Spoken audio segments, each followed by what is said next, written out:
Welcome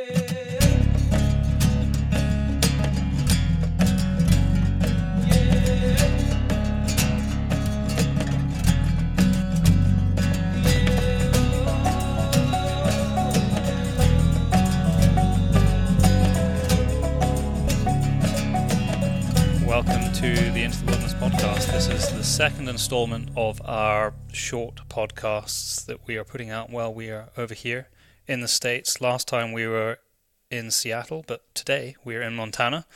My brother is round the table, and we have our friend and special guest also going to be contributing to this shortcast, Tyler Sharp. Good to be with you, man. Also currently your landlord. Yeah, just true story. Or your Montana host. Glad to be back. What a view you have from here.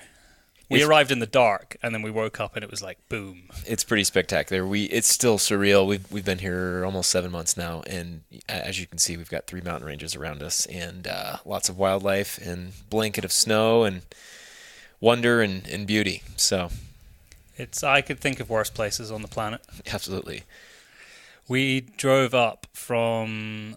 I'm trying to think how far did we get in the last podcast? East. No, I said that last time. We drove east. How far did we get? I'm going to drive down to Montana. It's kind of down a little bit, but not really. It's kind of just east. Across. Had we been with Devon when we did the last podcast? No, it was the day before. So we spent 2 days with a podcast listener and now friend who works with police dogs over in Seattle. And it was a brilliant 2 days. And we got to meet his family and hounds, which are really part of the family. Yeah, we spent 2 days. Well, the second day, first day was kind of just seeing around town. We saw Cabela's. Yep, that was an experience. We don't have anything as big or impressive as that in the UK. Tick, done. Cabela's. We didn't buy. Oh, you bought rifle scopes, but not for yourself. No, a friend of mine. Not scopes, sorry. Covers, yeah, bikini covers. So I had to put in a request. Literally, as I was walking around, I messaged my hunting buddy at home, Eden. I said, "Is there anything that you might need from here?" And he said, "I've been looking for some bikini covers for my rifle scope. So have a look." You call them bikini covers? I think that's what they call them here. No, bikini covers would be what girls wear over their swimsuits. No, the stretchy ones. Yeah, scope cover, maybe. I am sure that Butler Creek called them bikini covers. I've never heard that. Maybe I'm not as in the know as I should be, but you're just not cool if you enough, say Tyler. bikini cover, I'm thinking of a swimsuit cover-up, not a rifle scope cover. There's a few things in the last month that I realised that other people might understand. So I was talking. Do you know what an octopus is? Octopus? Yeah, not the creature. I'm talking about like the tool that you might use to strap something down. No. Okay, so apparently this is something that my parents fed me that apparently no one else on this planet knows about. It's a bungee cord. Okay. A bungee with the 2 hooks on the end. All right. So we were always told them for my entire octopuses. life, I've known it as an octopus. And I said this at the gym the other day to a bunch of people, and they looked at me blankly, and I had to explain exactly what I just explained to you. And they said, "I promise you, no one in the UK calls it an octopus. Apparently, no one in the US either." Well, it would make more sense if you called it tentacle, right? Well, because that would there's be only one one. arm. My of the dad octopus. did say that originally it was like one with arms coming off it, so you could stretch it over a suitcase or something. So that kind of does make more sense. Yeah, then like a net. Like a net, so it'd have 8 arms. Well, I get crap when I'll say a word and somebody says that's not a word, but a neologism is a word, and that means when you make a word up that means something, and Shakespeare did it all the time. So octopus can be an neologism for a bungee cord. Done. I invented a word. So, police dogs. Police dogs. So, first day, Cabela's, and then we had a very nice meal with the Filson gang. Yep. On that night. Ate bison for the first time. Which was tremendous. Yep. And also, we had some mussels. Ooh, they were good. Well, it is the place to eat seafood, Seattle. And then the following day, we were taking pictures all morning of Lukey, the police dog, and Devon as well. What a cool dog. And kind of seeing him in action. It's kind of crazy because, you talk about, you speak to Devon about what he's capable of and what he has actually done. And then when you greeted in the house, he brings a toy to you. And this is a dog that traces down criminals and wears a bulletproof vest. And takes no shit. Yeah. But it's pretty cool. It's really, really cool. And we will be putting up pictures of that. We will. And we spent the rest of the day with him. And he messaged me yesterday saying next time, when we've got more time, a ride along is happening. But it was really cool to spend the day with the dog anyway. And then we got a little personal tour around Seattle as well. Yes, we did. Got to see the chewing gum wall. It's the most disgusting thing I've ever seen.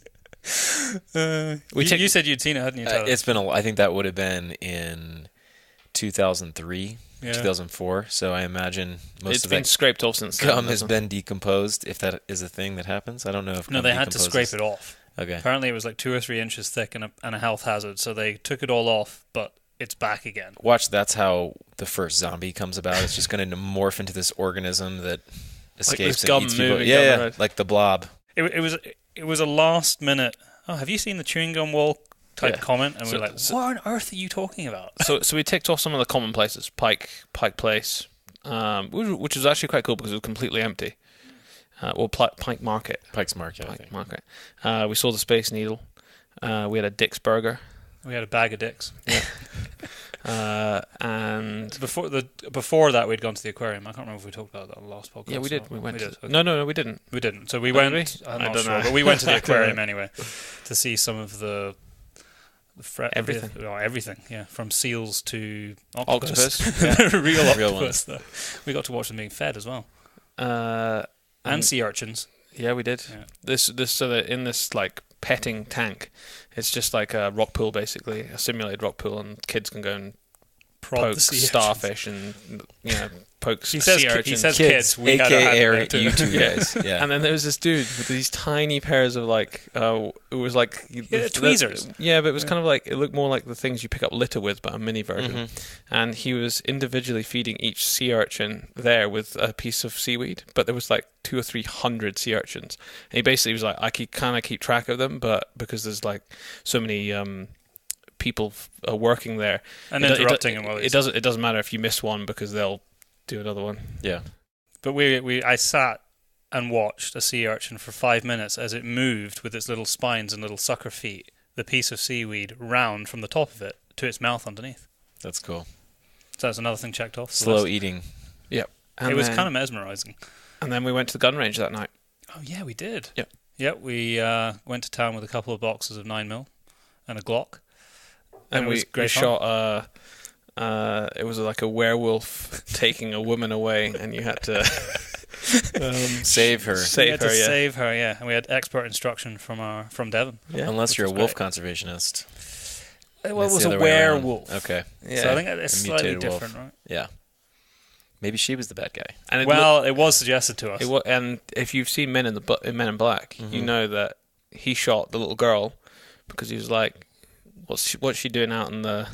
What's she doing in the hood? Yeah. At 12 o'clock at night with a stack full of physics books, and he was telling the truth. It's like, yep. First Men in Black is brilliant. So from Men in Black to jumping in our hire car and driving across 3 states, yes, to Montana on a very, very icy, snowy road with a car that had originated in California and did not have snow tires on, but we got here eventually. Yeah, it was sketchy in places. The roads just are not that clear.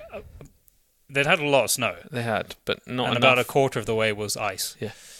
But we made it. And we arrived, and you kindly picked us up from the airport where we dropped the car off. Arrived here in the dark, this is how we opened the podcast, into your home, your shabby shack. Yeah. Well, and it's been really overcast and snowy the last few days. So we saw no mountains. Yeah, y'all really didn't have a chance to see it in the mountains. It's like, I live in the mountains. Bullshit. Yeah. I kept saying as we were driving, I promise there's mountains all around here.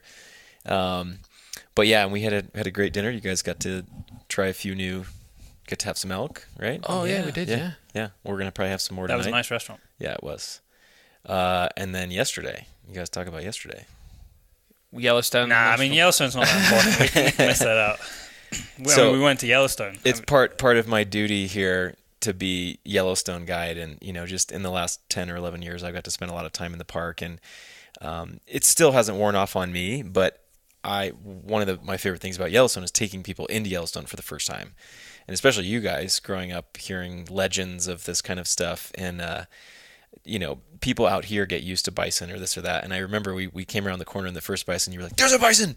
And you got so excited. And I like hit the brakes. I was like, "Oh wait, okay, we're gonna see some more. Don't worry." I couldn't believe it. It was so surreal for me because, like you said, I've read the stories of North American of the plight of the bison and North American conservation and the comeback of all the species. And Teddy Roosevelt, we went through his archway, the Roosevelt Archway.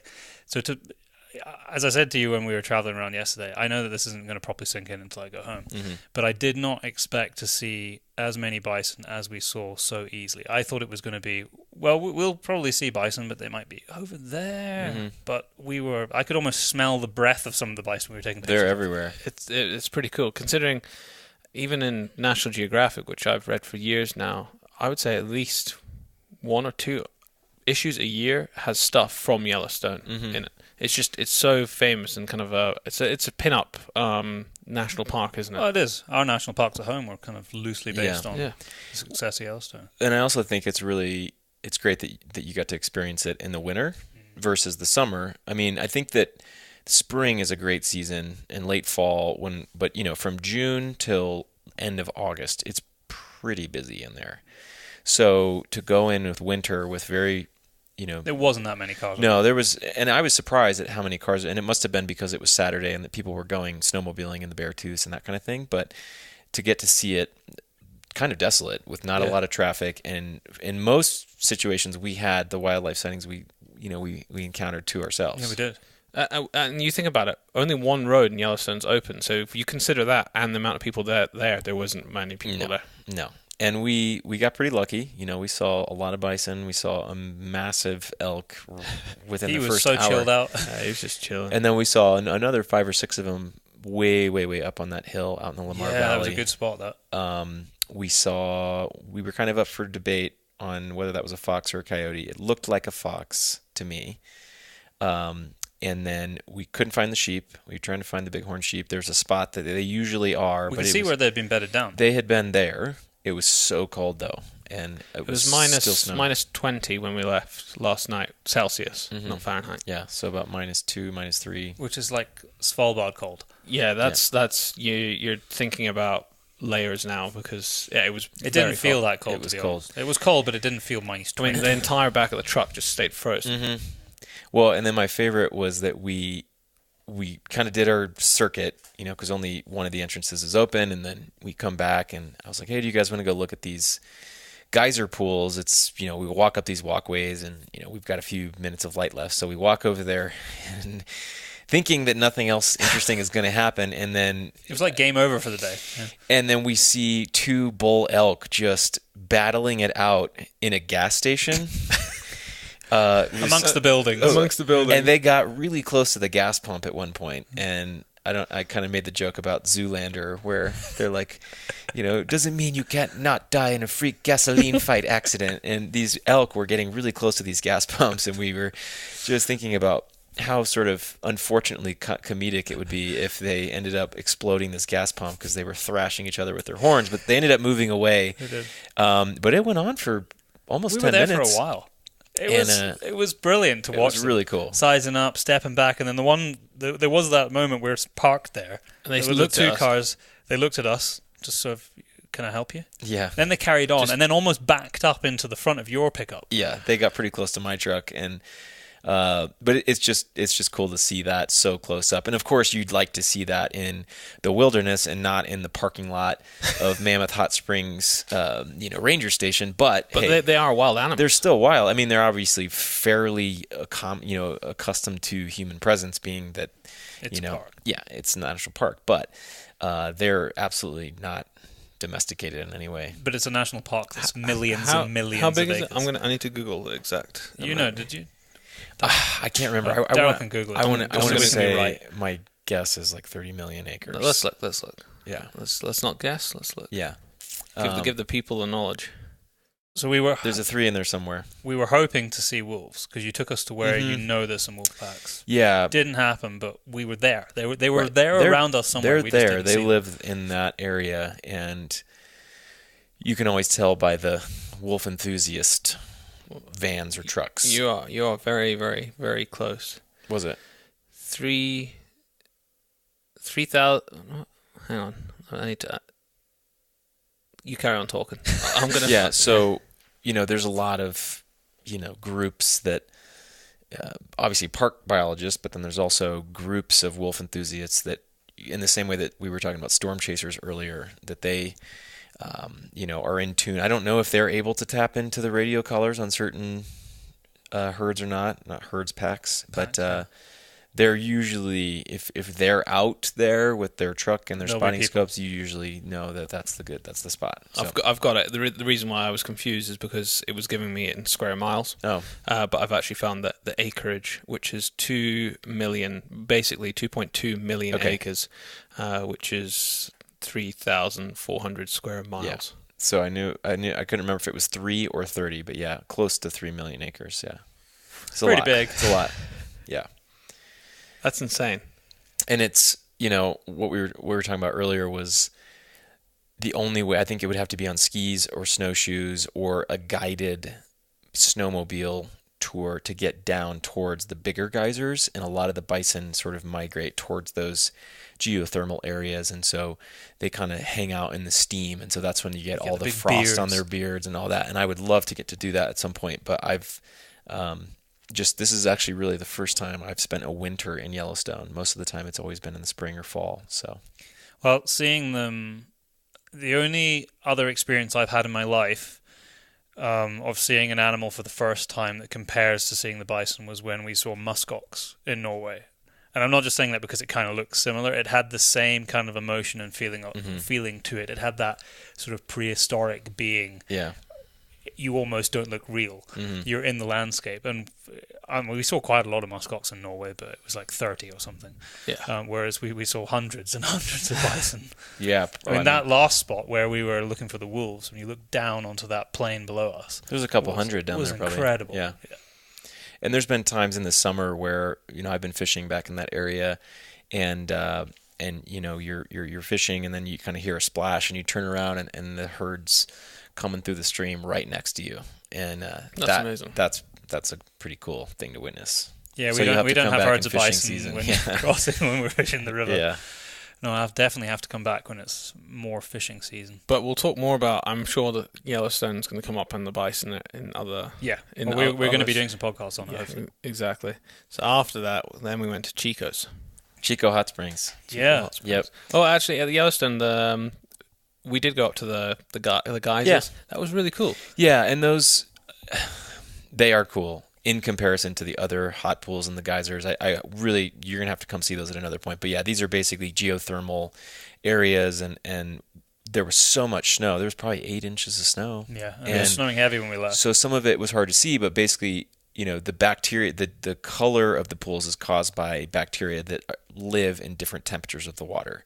So there isn't as much variation in those pools in the Mammoth Hot Springs as compared to Norris Geyser Basin or the Grand Prismatic. Because I've seen the pictures of them. It's like vivid oranges, bright green, yellows, orange, yellow, and so these are a little cooler temperatures. But it's still really unique, and especially on a day like yesterday when it was really cold, steamy. all the steam's coming up, and it's just.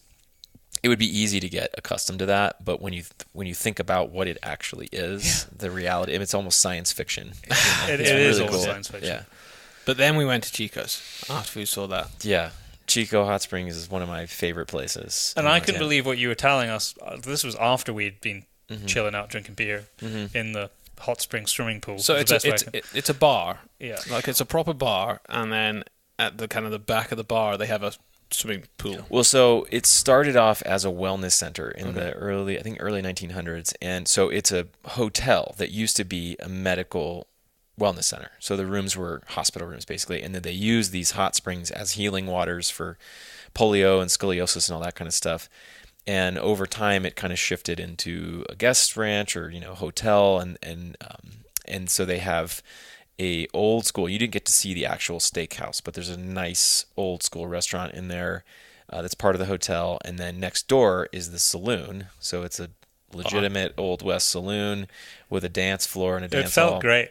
And then you walk out the back of the bar, and that's where the pool is, the hot springs. So it's, it's a structure that they've sort of created, and all the hot water's pumped in from the spring. From the geothermal. And that's what I couldn't believe. It in the drains hills. every night. Yeah, they drain it every night. And so, if we didn't stay until closing time, but normally as it gets closer, the water levels start to go down. Is that the signal everyone get out? Kind of, yeah. I mean, they'll walk around and they'll still tell everybody, hey, you need to go. But especially when it's that cold and the water level starts to go down, you're like, okay, I need to get out of here because it's no longer It hot. must have been about 40 degrees in there because it was like hot tub temperature. Yeah, So, it's about... In fact, it was. It was 98, 100 degrees Fahrenheit. Yeah, it was because actually I know it was because on the sign it said 44 degrees. Yeah. So yeah. And so cold outside that any water that touched your hair froze just solid. completely frozen. Yeah, solid. everyone had white frosted tips. We looked like a grunge rock band from the 90s.